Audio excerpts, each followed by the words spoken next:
Tout d'abord, direction Dax pour un moment de recueillement en hommage aux victimes des attentats de Paris. Sur le parvis de la mairie de Dax, à la façade, aux couleurs du drapeau français, quelques 2500 personnes se sont rassemblées pour rendre hommage aux victimes des attentats du 13 novembre. Un rassemblement qui a eu lieu au même moment à Mont-de-Marsan, à l'appel de l'Association des maires des Landes.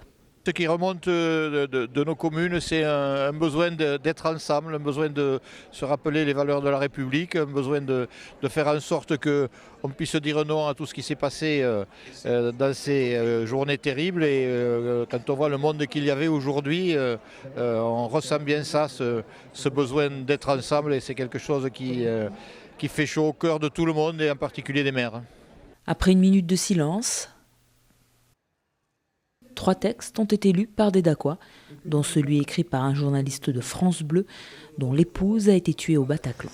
Vendredi soir, vous vous avez volé la vie d'un être d'exception, l'amour de ma vie, la mère de mon fils, mais vous n'aurez pas ma haine. Je ne sais pas qui vous êtes, et je ne veux pas le savoir. Vous êtes des âmes mortes. Si ce Dieu pour lequel vous tuez aveuglément nous a fait à son image, chaque balle dans le corps de ma femme aura été une blessure dans son cœur. Alors non, je ne vous ferai pas ce cadeau de vous haïr.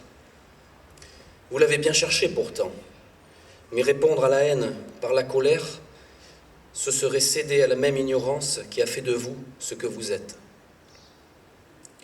Vous voulez que j'aie peur, que je regarde mes concitoyens avec un œil méfiant, que je sacrifie ma liberté pour la sécurité. Perdu. Suite à ces lectures, le maire de Dax a pris la parole avant que toute la foule entonne la Marseillaise.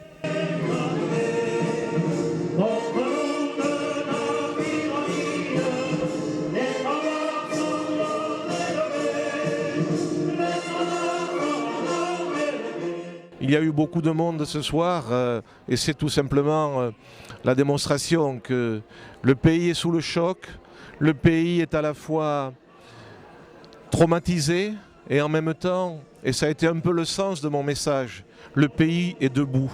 Le pays ne sera pas effondré, le pays résistera. Et il se battra contre ces barbares, ces fanatiques qui veulent imposer leur loi, ou plutôt la loi de l'extrémisme religieux sur les lois de la République. Et ça, nous ne pouvons pas l'accepter.